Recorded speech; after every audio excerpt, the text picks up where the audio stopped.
I thought that Buckley's storyline was one that I remember when we broke it as a writing team.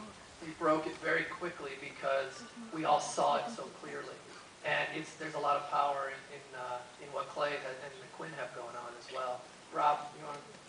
Yeah, well, I think we really saw in season 7 and 8 that I shine as an actor in sleeping scenes. So, you know, Mark is really great at sort of throwing, you know, at storylines in our strike zone. So, you notice I did a lot of power napping and sleeping in that episode, and there's a lot more really heavy sleeping. So, Rob looked tired, so we said, you know what, his character should sleep a lot. And Lee has a really great storyline as well. I'm sure some people who are very active online know hints of that storyline, but in the next episode, his journey begins as well. And that was fun too. And I know that, like, I would call Mark because he made us wait for scripts to know storylines, and I call him like, you have to tell me what's happening with this and this, and it wasn't even with like our storyline, it was with other people's, and I was so involved in, and you know, you have all these characters that he's developed so well for 8 other seasons, and he really kind of started from scratch and wrote an incredible season that I feel like is unlike any other. It's a complete roller coaster, even for me when I read the scripts. Yeah, I remember thinking at the end of last year, once we found out that we were coming back for 13 more episodes this year, it was just like, where is it going to go? What are we going to do? What's going to happen? Especially in only 13 episodes. And then we got the first script, and you read those first few pages that are in the teaser, and you're like, okay, here we go. Yeah, that was the thing for me is, you know, when Mark and I were talking about even doing the shows, he just let me read the first few pages, and I was like, I'm in the car with who? Doing what? There's guns? And I'm saying, what the hell? Like, I think I was the same way as maybe you guys were when you saw that, going like, where is Mark? What kind of rabbit hole you taking us down, friend?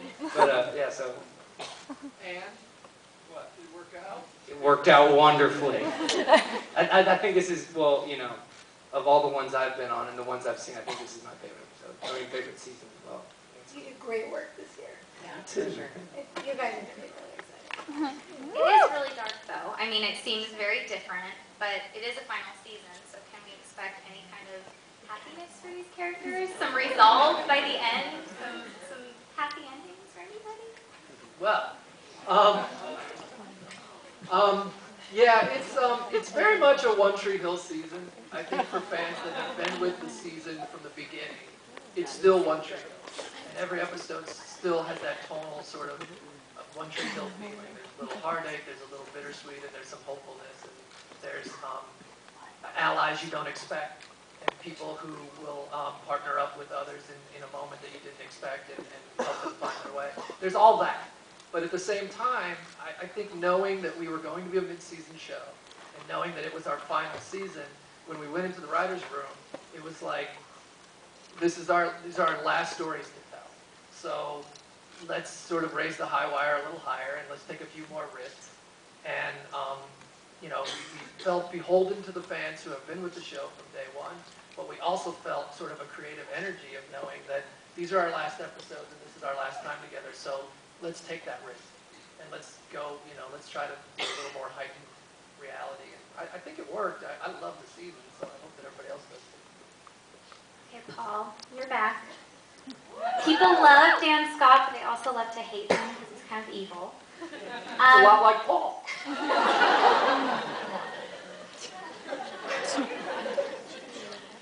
But, you know, can we trust you? You seem a little bit sincere. Just shut up for a second. Steve? Listen, when I first started the show, Mark, the first season, I would give it the... Do you know where Wilmington, North Carolina is? Anybody? Has anybody been there? You liars. You have to take 2 planes to get there. There's no direct flight. So after the first season, I would stop in the layover, and people would just like hate me. People would grab their kids and pull them away. Their girls. 3rd and 4th season, people were kind of like scared of me. Like, and they'd pull their kids and cover them. Like, don't look at them. You know, 5th, 6th season, something like that. I think I was like a guru. People coming to me for advice. And then now, I just want you to know, I'm so glad that Mark brought me back for this season, because you have no idea what people will do. That's a great answer. back. You've been gone for years and years. And what was it like to kind of step back into that role? And what is Chris's place this season after being gone so long? Well, it's weird because the through line isn't, you know, it can be chopped up as much as we want because not only has the show jumped forward, but I haven't been on for a while. So it's like 30 years later in Chris Keller time that he's back. I think I'm in my 70s, like a Gandalf kind of asshole that comes back on the show.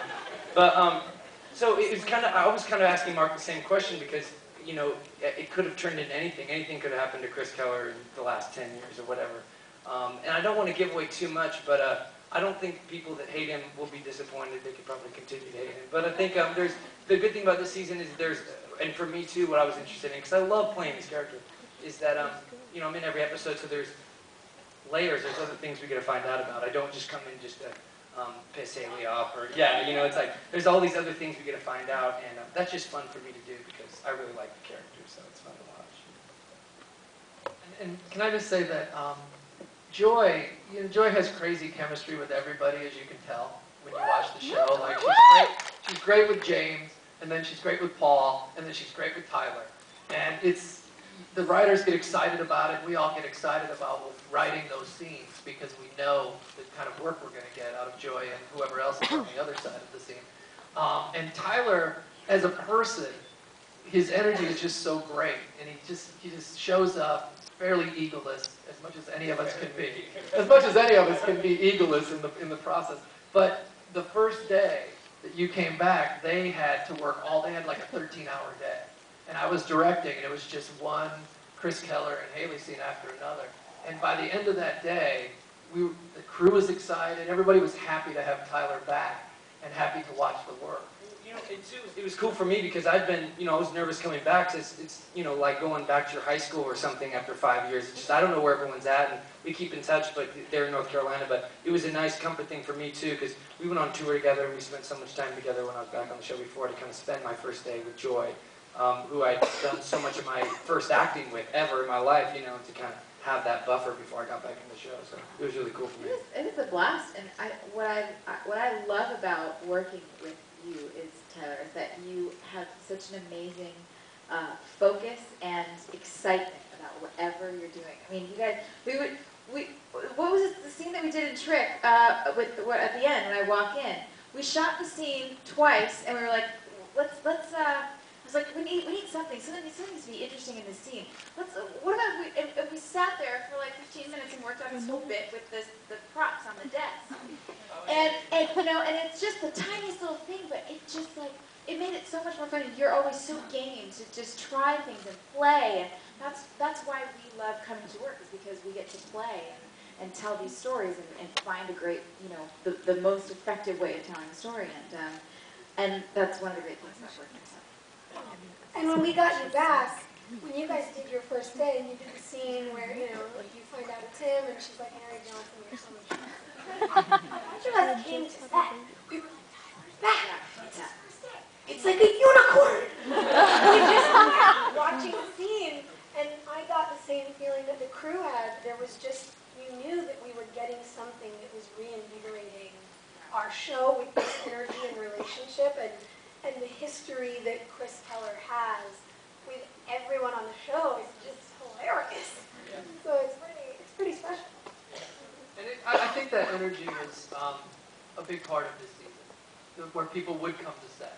And Sophia was doing this thing with the crew, this behind-the-scenes thing with the crew, so she was on set a lot. And you know, people would just stop in. You know, Stephen came to set one day, and I was like, "You don't have a scene today, do you?" And he's like, "No." But nobody was taking for granted. You know, everybody really recognized this is our last shot. Like, I just want to take advantage of every moment. And the newer characters, you know, Robert and Sean Paul, are you guys interacting with Tyler, who you didn't work with in previous seasons? Yeah, I got to have a scene with him, and I remember, like, I sat down with Joy, and I said, okay, obviously, we went to high school kind of at the same time, and we were trying to figure out, like, the timeline of things, and I'm like, so how would I have felt about him? What exactly happened? Tell me more, like, what would my sister tell me? And we kind of had to do that for some of the scenes, and I'm like, do I like him? How do I feel about him? And I remember Paul was directing, so we got to go through a lot of different feelings that I had about Tyler for that scene. But it was, you know, it was really interesting because that history is